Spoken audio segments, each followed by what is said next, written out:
Hello everybody and welcome to the Daily Splatt. Today is video number 10 in our series of 20 previewing the English Premier League season 2012 to 2013, and today we are talking about Norwich City. That's right, Norwich City, who returned to the top flight of English football at the start of last season and managed to stay there, finishing 12th on 47 points, the same amount as fellow promotees Swansea City, and as well as West Bromwich Albion. So not a bad points total at all. 11 points clear of the drop zone. They were everyone knew they were going to be staying up around about the end of March, so it's all been about building for the new season. However, it has been ever so slightly a tricky. It had the potential to go quite turbulent even this summer when Grant Holt had put in a transfer request, and then obviously the manager Paul Lambert has left to go take over at the vacant Aston Villa post. Grant Holt has since been persuaded into staying, but certainly losing Paul Lambert is going to be tricky for Norwich. What he managed to get out of this team, which mostly built from players from the Championship and League One, the second and third tiers of English football, that he was able to create a good, solid, sort of mid-table side out of these players was very good. However, of course, they had, the fact it was promotion and they were really motivated to prove themselves and all that sort of thing does play into it. And now, obviously, Norwich, much like Swansea and QPR, have to try and avoid second season syndrome, where, of course, the fabled second season syndrome, it's not the first time you're in the top flight that's the most difficult, it's the second season. People kind of figured out how to play you in some respects, and your own players may be slightly less motivated, or other teams are caught up or bought better than you. There are factors heading into it. Norwich have made some signings and let a few players go. The most important signing would be a new manager, and that is Chris Hughton, the former Birmingham City and Newcastle United manager. I think that's an excellent pickup, and he proved, I think, at Newcastle before he was somewhat unfairly given the sack there, that he is capable of managing the top flight, and certainly he managed Birmingham City to a relatively successful first season back in the Championship. They ended up in a playoff place, sadly couldn't win in the playoffs, but there you go. He's now at Norwich, and I think he's he'll be chomping at the bit to prove himself in this job, because basically because of what happened in Newcastle. So we shall see how that goes. Now the problem is, of course, is they've got to try and attract players in who are going to be able to keep them up, and so far I reckon they've bought reasonably well, but it's going to be it's not going to be easy this season, is my own thoughts. The players they've brought in: Jacob Butterfield, they brought in on a free transfer. Of course, he was available after being sort of released by Barnsley. He didn't sign a new contract, and he's ended up at Norwich now. Robert Snodgrass coming in from Leeds United, because they've not done that before. Yes, I think he's the third player to join Norwich from Leeds United in the last 12 months. So they'll certainly hope that Snodgrass can come in and provide a bit of steel in their midfield.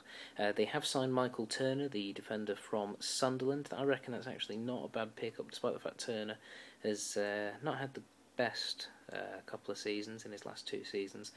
I think maybe going to Norwich is kind of the right sort of move for him, to just sort of almost kick-start his career, give it another go and see how it goes, and I think he could be very important. And another defender they've got in from all the fallout up in Scotland, they've got Stephen Whittaker in from Rangers, and I think that is probably the best signing they've made, because I think he could certainly do a job for them and certainly provide good, reliable defensive play in a side that, let's face it, were on the end of a couple of thrashings, mainly at the hands of Manchester City. In terms of players that Norwich have let go, Daniel Ayala, Andrew Crofts, Adam Jury, Zach Whitebread and Aaron Wilbraham have left so far. They're not huge losses, I'd say. Wilbraham did occasionally come off the bench and score a couple of goals. Daniel Ayala, I don't think really impressed that much. All these players that have gone, I don't think it's a huge loss. Certainly, I think Crofts might be a slight loss. I did quite like Crofts and what he brought to the team, although admittedly didn't really get to play that much. You know, the fact is he's gone to Brighton now, and you know, 2 years after leaving them. But to be honest, I don't think they're even going to miss him that much, really. No, you know, I think they've certainly, so far at least, replaced the players they've let go with players who are slightly better. But are they Premier League quality? Whittaker and Turner aside, well, Whittaker remains to be seen, but I think he could be. Turner has struggled recently. You know, it's. I'm going to have to be honest, Norwich fans. I'm not convinced that Norwich are going to stay up this year, and I know that that's not what anyone wants to hear about their team, but it's just my honest thoughts on it. I mean, they could stay up. I think, you know, they have got what it takes to stay up, and you know, they certainly confounded a lot of expectations in some of their performances, like drawing 3-3 with Arsenal towards the end of the season and beating Tottenham as well. You know, that they are capable of pulling out a big result when it's needed. They got a goalless draw with Chelsea as well, I believe. You know, they held them, and they were the champions of Europe. So you know, you know, it's certainly, there's certainly a good solid basis there for Norwich to work from, but I'll be honest, I'm not sure that it works without Lambert. As much as I say I like Houghton as a manager, and he did get some fairly good play out of some not great players at Newcastle, I'm just worried it's going to be a little bit too much at the moment. And quite frankly, keeping hold of Holt is going to be great, but if Holt isn't firing or isn't, you know, anywhere near as good, if he only gets half the goals that he gets last season, then I'm not sure where the goals are going to come from in this team. You know, I'm not really convinced by the rest of Norwich's forwards. So, yeah, it's just, you know, me speaking personally here. In my table of predictions, I've got them finishing 18th, which is relegation. But, you know, equally, I could see them finishing as high as, you know, 13th, 14th. You know, close to where they finished last season.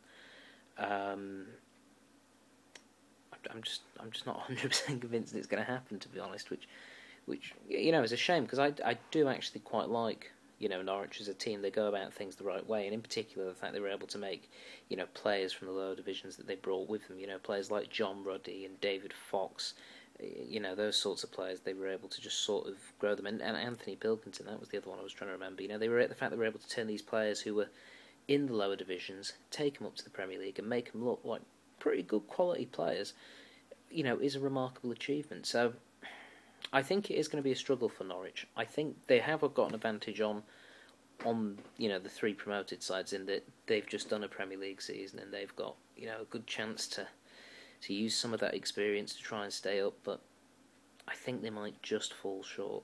But hey, I said they finished bottom last season, I'm pretty sure, so what do I know? Anyway, that is all for today. We're about halfway through these now, which is great, you know, because that means there's only 10 days till the Premier League's back. Yes! Anyway, tomorrow we'll be looking at one of the other newly promoted sides who managed to stay up last season, Queen's Park Rangers. And my oh my, there's been a few changes there. Okay, so make sure you tune in tomorrow for that, and until then, bye-bye.